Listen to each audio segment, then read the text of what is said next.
बड़ी खबर यह कि बीजेपी ने हरियाणा विधानसभा चुनाव के लिए उम्मीदवारों की दूसरी लिस्ट जारी की है, जिस दूसरी लिस्ट में 21 उम्मीदवारों को शामिल किया गया। इस पर भी अब कई सवाल जवाब होने शुरू हो गए, क्योंकि 2 मंत्रियों के टिकट काट दिए गए, कई उम्मीदवारों का विधानसभा क्षेत्र बदल दिया गया है। हरियाणा विधानसभा चुनाव को लेकर उम्मीदवारों का ऐलान। पेहोवा से जय भगवान शर्मा को मिला टिकट। कंवलजीत सिंह अजनारा ने पेहोवा सीट से चुनाव लड़ने से किया था इनकार। बड़खल से मंत्री सीमा त्रिखा का टिकट कट चुका है। दूसरी सूची में 2 मंत्रियों का टिकट कटा। बावल से मंत्री डॉक्टर बनवारी लाल का टिकट भी कटा है। रेवाड़ी की बावल सीट, जहां से बनवारी लाल 2 बार विधायक बनकर मंत्री बने, अब उनका टिकट बीजेपी ने काट दिया है। उनकी जगह स्वास्थ्य निदेशक के पद से इस्तीफा देने वाले कृष्ण कुमार को टिकट दिया गया है। होडल से एमएलए जगदीश नायर का टिकट कट गया। बीजेपी ने 90 में से 88 उम्मीदवारों की घोषणा की है। महेश कुमार एसोसिएट एडिटर जुड़ रहे हैं हमारे साथ। महेश, बीजेपी की दूसरी लिस्ट क्या कुछ कहती है, जिसमें 21 नामों को शामिल किया गया, 2 मंत्रियों के टिकट काट दिए गए, कईयों को विधानसभा क्षेत्र बदल दिया गया। भारतीय जनता पार्टी की इस लिस्ट को लेकर ये कहा जा सकता है कि इलाहाबाद सीट पर यहाँ पास देने का काम भारतीय जनता पार्टी की तरफ से किया गया है। सबसे बड़ा नाम जो कि काफी अरसे से तैयारी वहां पर कर रहे थे, मीनू बेनीवाल भारतीय जनता पार्टी को ज्वाइन किया था लोकसभा चुनाव के दौरान, लेकिन सबसे बड़ा प्रभाव उनका माना जाता है मीनू बेनीवाल का। न सिर्फ हरियाणा भारतीय जनता पार्टी बल्कि केंद्रीय नेतृत्व तक उनकी पहुंच मानी जाती है। लेकिन यहाँ पर पास देने का काम बीजेपी की तरफ से इलाहाबाद सीट पर अभय सिंह चौटाला के लिए किया गया है। अमीर चंद मेहता को चुनाव मैदान में बीजेपी ने उतारने का काम किया है। और यहाँ ये कहा जा सकता है कि अभय सिंह चौटाला के लिए जो मुश्किल टक्कर आगे नजर आ रही थी, मीनू बेनीवाल से मुकाबला इलाहाबाद में होने वाला था, लेकिन वो मुकाबला अब टाल दिया गया है। और इलाहाबाद सीट पर अब कह सकते हैं कि अभय सिंह चौटाला को बीजेपी की तरफ से किसी भी परेशानी का सामना नहीं करना पड़ेगा। और अभय सिंह चौटाला किसी भी तरह की चुनौती का सामना इलाहाबाद सीट पर नहीं करे और वो पूरे 90 विधानसभा क्षेत्रों में प्रचार प्रसार करते रहे, जिससे जाट वोटर्स आरएलडी की तरफ लुभाए जा सके। ये कोशिश मुझे भारतीय जनता पार्टी के रणनीतिकारों की नजर आ रही है, जिससे अभय सिंह चौटाला अगर दूसरे विधानसभा क्षेत्रों में प्रचार प्रसार करेंगे तो जाट वोटर्स की कुछ संख्या को अपने साथ जोड़ने में कामयाब हो सकते हैं, जो कि बीजेपी के लिए फायदे का सौदा साबित हो सकता है। तो यहाँ पर सबसे महत्वपूर्ण बात ये मानी जा सकती है। इसके अलावा जिक्र करें रोहतक विधानसभा क्षेत्र को, तो यहाँ पर मनीष ग्रोवर करीब महीने भर पहले का बयान मनीष ग्रोवर की तरफ से दिया गया था, जिसमें वो ये कह रहे थे कि अगला चुनाव वो नहीं लड़ेंगे। लेकिन यहाँ पर अगले दिन यूटर्न भी वो ले चुके थे और अब पार्टी का टिकट भी उन्हें दे दिया गया है। मनीष ग्रोवर को एक बार फिर से भूपेंद्र सिंह हुड्डा के गढ़ में उतारने का काम बीजेपी की तरफ से किया जाएगा। खास बात ये भी कि यहाँ माना जाता है कि भारतीय जनता पार्टी जो है मुस्लिम उम्मीदवारों को ज्यादा प्राथमिकता नहीं देती है, तो ऐसे में यहाँ मुस्लिम उम्मीदवारों को भी चुनाव मैदान में उतारने का काम बीजेपी की तरफ से किया गया है।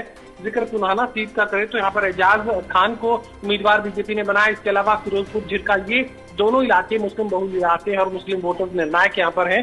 फिरोजपुर झिरका से भी नसीम अहमद को उम्मीदवार बनाकर बीजेपी ने उतारने का काम किया है। तो कह सकते हैं कि हर वो फॉर्मूला जो बीजेपी के लिए फायदे का सौदा हो सकता था, यहाँ आजमाने की कोशिश बीजेपी की तरफ से की गई है। जिस तरीके से नाम सामने आई और ये लिस्ट में देखा गया कि 2 मंत्री जो मौजूदा सरकार में मंत्री थे, हालांकि जिस तरीके से बावल सीट की बात करें तो बनवारी लाल पिछली सरकार में भी मंत्री थे, इस सरकार में मंत्री, रेखा त्रिखा शिक्षा मंत्री बनाई गई, दोनों का टिकट कटा है। इसे किस तरीके से समझे? देखिए, ये बात कही जा सकती है कि कोई बड़ा कारण जरूर इनके टिकट कटने के पीछे रहा होगा, लेकिन अभी तक असल कारण जो है वो निकलकर सामने नहीं आए। कुल 3 सीटों का ऐलान अभी बाकी है भारतीय जनता पार्टी की तरफ से। महेंद्रगढ़ सीट पर अभी उम्मीदवार का ऐलान बीजेपी की तरफ से नहीं किया गया। इसके अलावा सिरसा शहर की जो सीट है, सिरसा विधानसभा क्षेत्र, उसकी उम्मीदवारी को लेकर भी अभी तक पार्टी की तरफ से कोई भी नाम नहीं दिया गया है। और एनआईटी फरीदाबाद की सीट भी अभी बची हुई है। तो कह सकते हैं कि अभी इन 3 सीटों पर फैसला जो है पार्टी की तरफ से किया जाना है। क्या कुछ निर्णय बीजेपी के पार्टी नेतृत्व की तरफ से लिया जाएगा, ये देखने वाली बात रहेगी। लेकिन फिलहाल मंत्रियों का टिकट काटे जाने के पीछे कोई बड़ा कारण जरूर संगठन के लिहाज से सामने आ सकता है, आरएसएस की तरफ से सामने आ सकता है, लेकिन कोई आधिकारिक जानकारी इस बात की अभी तक नहीं आई है कि वजह इनके टिकट कटने की क्या रही, कि परफॉर्मेंस भी एक वजह हो सकती है। चले, बहुत शुक्रिया महेश आपका तमाम जानकारी के लिए। तो हरियाणा विधानसभा चुनाव का घमासान, बीजेपी की दूसरी लिस्ट जिसमें 21 नाम सामने आए हैं। 21 नामों पर अब मंथन शुरू हो चुका है, जहां पर 2 महिलाओं को टिकट दिया गया, 2 मंत्रियों का टिकट काट दिया गया। ऐसे में इसकी समीक्षा होने शुरू हो गई है। दिवेंद्र जुड़ रहे हमारे साथ, एसोसिएटेड एडिटर पानीपत। दिवेंद्र, दूसरी लिस्ट में 21 नाम सामने आए हैं और 87 नामों का ऐलान, 3 नाम और बचे हैं। जो 3 सीटें ये बची हैं, इन पर क्यों पेच फंसा है, क्यों इन्हें छोड़ दिया गया, कोई कारण समझा सकते हैं, बता सकते हैं? इसका कारण ये हो सकता है, गोपाल कांडा जी की हलोपा पार्टी है, हरियाणा लोकहित पार्टी। गोपाल कांडा जो सिरसा से विधायक है, निर्दलीय जीते थे, अपनी पार्टी से लड़े थे, लेकिन उन्होंने समर्थन दिया था बीजेपी सरकार को।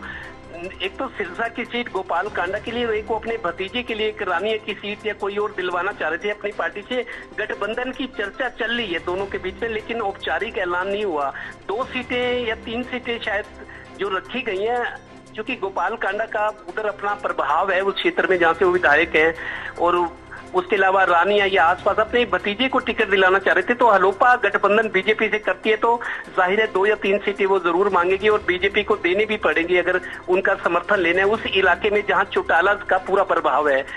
चौटाला चाहे जेजेपी हो या इनेलो हो, चौटाला, चौधरी देवीलाल, ओम प्रकाश चौटाला, रंजीत चौटाला, दुष्यंत चौटाला, अजय चौटाला, पूरा चौटाला परिवार है, उनका प्रभाव है। सिरसा, हिसार, फतेहाबाद, वो जो सीटें हैं, तो इसीलिए शायद गठबंधन पे चर्चा तो चल रही है लेकिन फैसला हुआ नहीं।